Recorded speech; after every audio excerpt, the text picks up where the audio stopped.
Mga ka-DIY, welcome back to our YouTube channel. So for today, ito na yung part 2 ng ating DIY hybrid solar setup gamit yung 4.2 kilowatt inverter from Demuda. So dito ko siya ipupwesto, ayan, sa may pader po, malapit sa may aming utility box or breaker box. At dito kasi dati yung utility box namin mga ka-DIY dito sa apartment. Kaso ang problema kasi dito, tumatagos yung tubig. Kaya ginawa nung may-ari, pinalipat na lang yung electrical niya, ginawa ng panibagong external na breaker box. So, dyan natin, ito nga pala city sensor yan nung existing ko na grid tie setup, tsaka meter, ayan may meter dyan. So, tatanggalin naman natin yan. Dito ko na lang naisipan na ipwesto yung ating grid tie solar setup. Bale, manggagaling na lang yung DC input natin from solar panel, papasok na lang dyan sa may bintana. And then pupunta yan dito sa ating breaker box ng ating setup. Kasi syempre may breaker box yung bahay, meron din breaker box or safety device yung ating grid tie inverter. Ito na nga yun mga ka-DIY. Yung pinakita ko last video, ito siya, ayan. So pinuwesto ko lang at saka nilagyan ko ng grommet. Wire grommet tawag dyan. Wire grommet nga ba? Basta, para sa wire yan mga ka-DIY, para malinis tingnan. So, binutasan ko na ng 5 para sa AC in, AC output, battery positive, battery negative, at saka solar cable wire. Sa solar, yan. Kaya 5 yung nakalagay dyan mga ka-DIY. Ngayon, ilagay na ulit natin yung breaker. So, syempre, unang-una yung MPS.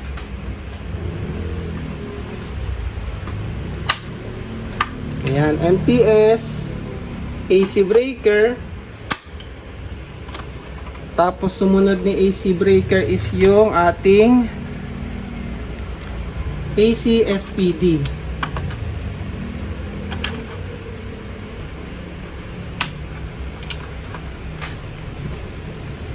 Meron nga pala yung sinusungkit para maipasok. Tapos yung ating battery breaker. So sa akin nga 63 amps lang kasi yung battery ko maximum 60 amps lang yan mga ka-DIY. Pero kung mas malaking battery yung gagamitin nyo, capable ng 100 amps, syempre mas malaking DC breaker. Either MCB o kaya MCCB mga ka-DIY. So pag malalaking battery, yung setup ko kasi mga ka-DIY, di ba yung grid tie inverter natin, kaya niyan up to 5,000 watts solar panel actually. Kaso yung solar panel ko dito sa bahay, 600 watts lang oh. Di ba ang layo? Kasi nga, limited lang yung space ko na pwede kong paglagyan. So, nasira. Limited lang kasi yung space ko mga ka-DIY. Kaya sayang nga, hindi natin ma-maximize. Pero, ganun talaga. Kasi nga, hindi pa natin to sariling bahay. Siguro sa sariling bahay natin, isasagad na natin yung ating solar panel. Tataasan natin. Ngayon, 600 watts lang muna. So, kaya maliit lang din yung battery na gamit ko mga ka-DIY. Nasira yung lock. Ayusin ko lang mga ka-DIY. So, ayan, naayos ko na. Nagpapansin lang yung ating. So, ayan. And then, DC SPD pala yan. Tapos yung ating DC breaker. Or solar PV input breaker pala. So, ayan. And then, susunod na natin, wiring na tayo mga ka-DIY. Ayan, tapos ito, yung takip. Dito na itong takip na ito mga ka-DIY. So, ganyan na yung magiging itsura ng ating setup.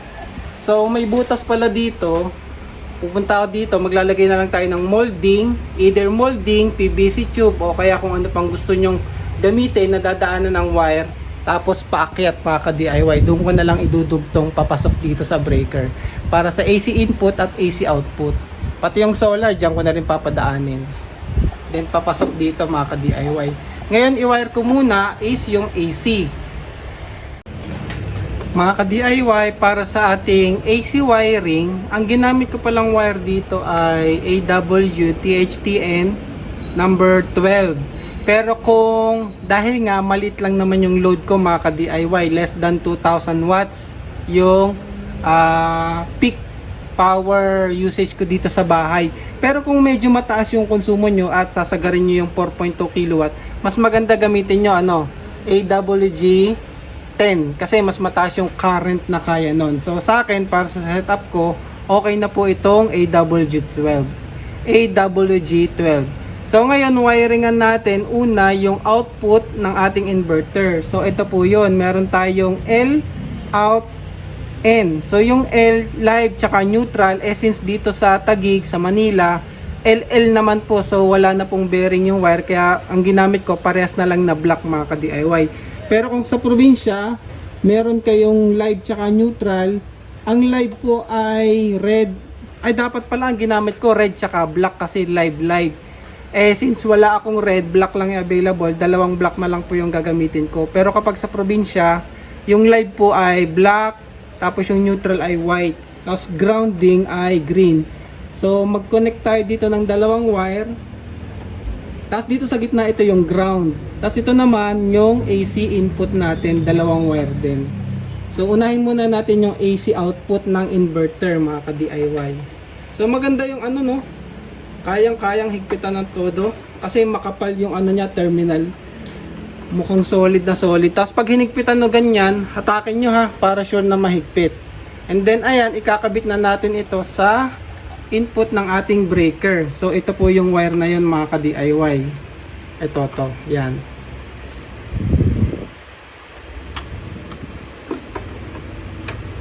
Shoot na natin dito mga ka-DIY.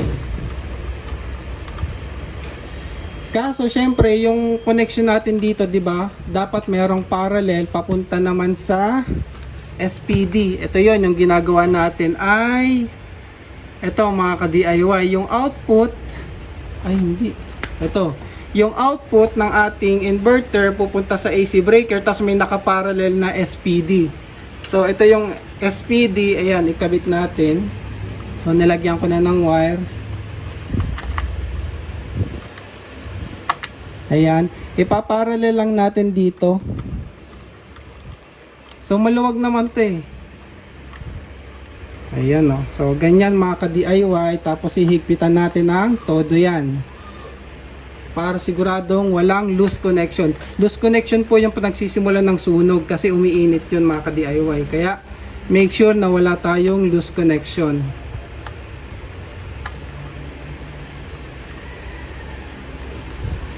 Tapos after ng breaker mga ka-DIY, yung AC output ng ating inverter, papasok naman yan sa pin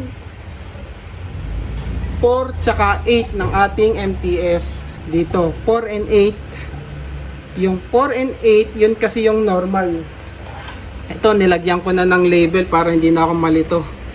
So yung number 4 and 8, yan po yung solar natin galing sa inverter. 2 and 6, yun yung grid or galing sa Meralco. At yung 1 and 5, yung output natin papunta sa bahay, mga ka-DIY. Kaya makikita nyo, nilagyan ko ng wire yan. Para dito yan sa output.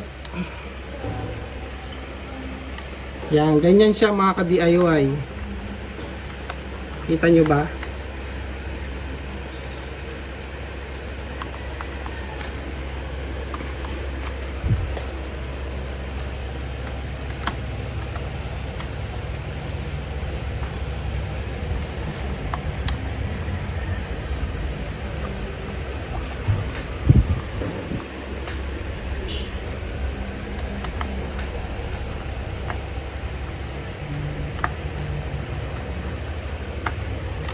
So yan, yung AC output natin papunta na sa MTS. Hindi ko pala nalock yung MTS kaya pala tumatakbo.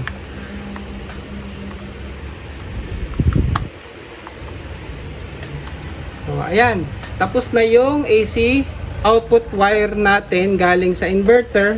So ganyan yung magiging itsura niya mga ka-DIY. Tapos meron tayong wire dito na palabas. Ito, paakyat yan papunta sa ating bahay, sa load sa bahay. So dito natin yun i-connect sa 1 and 5 mga ka-DIY. Kasi ito na yung output ng ating MTS. Yung output ng MTS papunta sa bahay. So yan ay number 1 and 5. So balatan natin para maikabit na natin mga ka-DIY.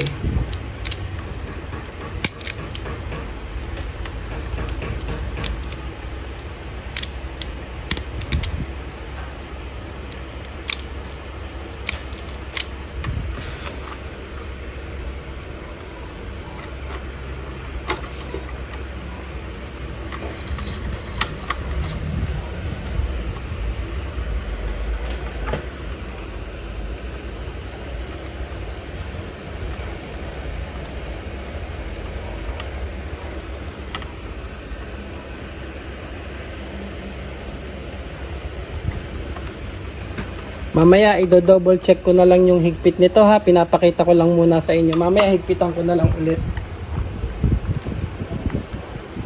So ito yung output. 1 and 5 papunta na yan sa breaker sa bahay. So ayan.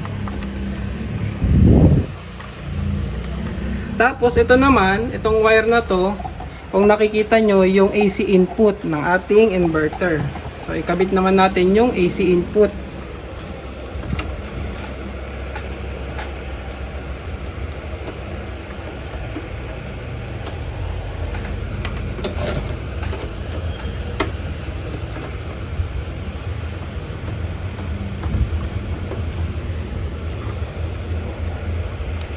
Live and neutral din to, pero kung kagaya namin sa Manila kasi live eh, L1, L2. So 110, 110 yun para maging 220. Sa iba kasi pag live neutral, 220 tsaka 0 volts mga ka-DIY. Yan, tapos yung ito na yung AC input natin, galing na to kay Meralco mga ka-DIY. Ngayon yung linya natin galing kay Meralco ay ito. Ito yung manggagaling sa main breaker. So magkasama to, itatap natin sa number 2 and 6 ni MTS. Kasi yung 2 and 6, yun yung ating reserve.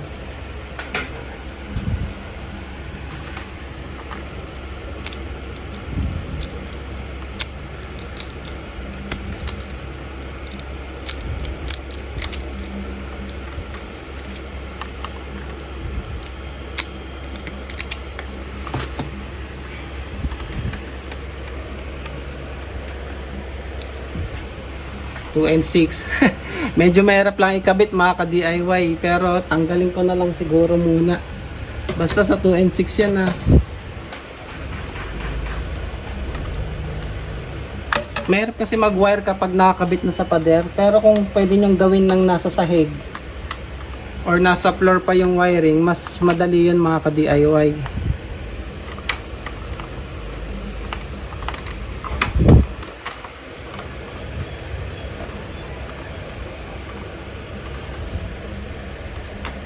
So, ayan, okay na mga ka-DIY, yung 2 and 6. 2 and 6, ay, ito ba? 2 and 6 ay yung ating grid Meralco. So, doon nakakonect yung ating AC input at saka yung Meralco, ayan, pinagdugtong natin papunta dito sa 2 and 6 nga ni MTS. So, okay na yung AC wiring natin. Basta sundin nyo lang ito mga ka-DIY ha. AC output papunta sa AC breaker parallel sa SPD, then AC output galing dito sa breaker papunta sa MTS number 4 and 8. Ito yun mga ka-DIY. And then yung 1 and 5, yan po yung output ng ating MTS papunta na sa bahay. And then AC input Meralco papunta sa ating AC input, ito sa taas. So dumaan naman yan sa 2 and 6. So 2 and 6 natin sila pinagdugtong, yung AC input at saka yung Meralco mga ka-DIY. Ngayon yung battery naman, ito yung available sa akin, 68WG to. Kaya nito is up to 50 amps. So 60 amps, 50, 60 amps. Since maliit nga lang yung battery ko, pwede na sa akin to mga ka-DIY sa 24 volts. Pero kung malaking system kayo, mas malaki, mas mataas na wattage, mas malaki yung battery capacity nyo, mas makapal pa na wire dito yung gagamitin nyo ha. Kasi kapag pinuload nyo yan at hindi tama yung size ng inyong battery cable, mag-iinit yan. Yun lang naman yung lagi nyong tatandaan mga ka-DIY. Basta uminit yung battery cable nyo, kailangan nyong palitan yung battery cable kasi ibig sabihin mataas yung current, hindi kaya nung battery cable basta uminit po yung wire nyo. So ito positive negative, dun lang naman yan ikakabit sa terminal. Ayan, positive at saka negative, and then papunta sa battery breaker, and then yung labas nyan, ito papunta na to sa battery mismo mga ka-DIY. Ayan, okay na siya mga ka-DIY, nahigpitan ko na. Para sa battery terminal naman dito, ang nut niyan ay number 14. 14 mga ka-DIY. 14. Ayan, number 14. 14 na nut. And then yung washer.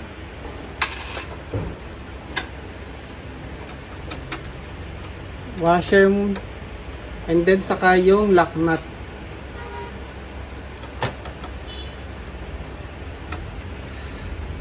Malit lang yung system ko mga ka-DIY ha, kaya mas malit lang yung wire na ginamit ko. Wala rin akong budget na sa mas makapal. Pero kung sa inyo mas malaki, lakihan nyo yung wire.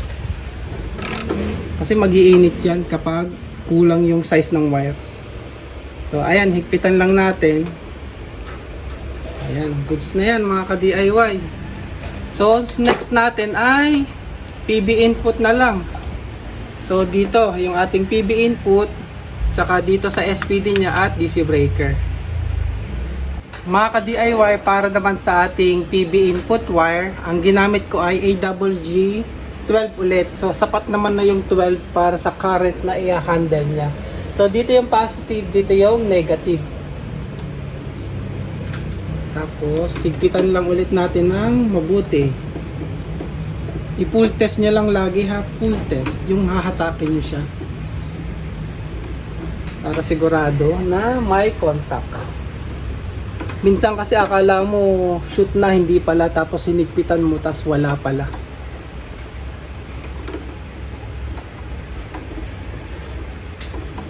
So ayan, and then pababa, itong wire natin na PB input ng inverter papunta na yun sa output ng breaker. So dito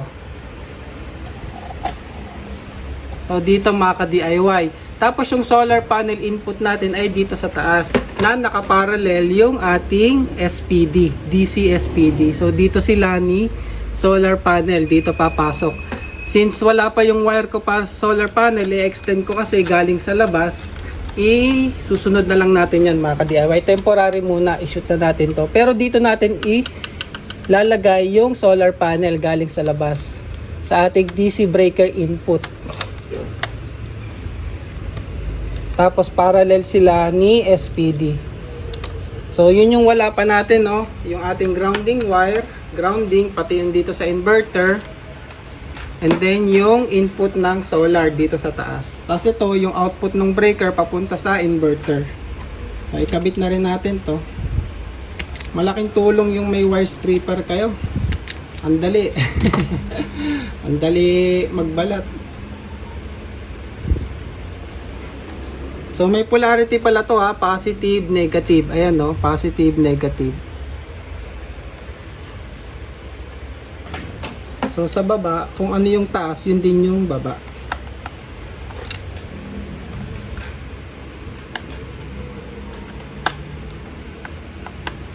So, ayan, ihigpitan ko pa yan mamaya mga ka-DIY. Pero ayan na siya. Yan na yung ating wiring. Ayan o. Ngayon, hindi ko muna ikakabit yung ating output tsaka output dun sa breaker. Kumpletuhin ko muna yung kulang ko pa na solar cable para yung galing sa labas mapapasok na natin dito at tsaka yung ating grounding wire. So abangan nyo yung part 3 mga ka-DIY. Last part ng wiring at tsaka yung testing natin. Pati yung battery ikabit na natin. Yun pala, hindi ko pa nakabit yung battery. So ikakabit na lang naman natin dito yun, yung battery. So ayan lang muna mga ka-DIY. Thank you for watching. Abangan nyo yung part 3.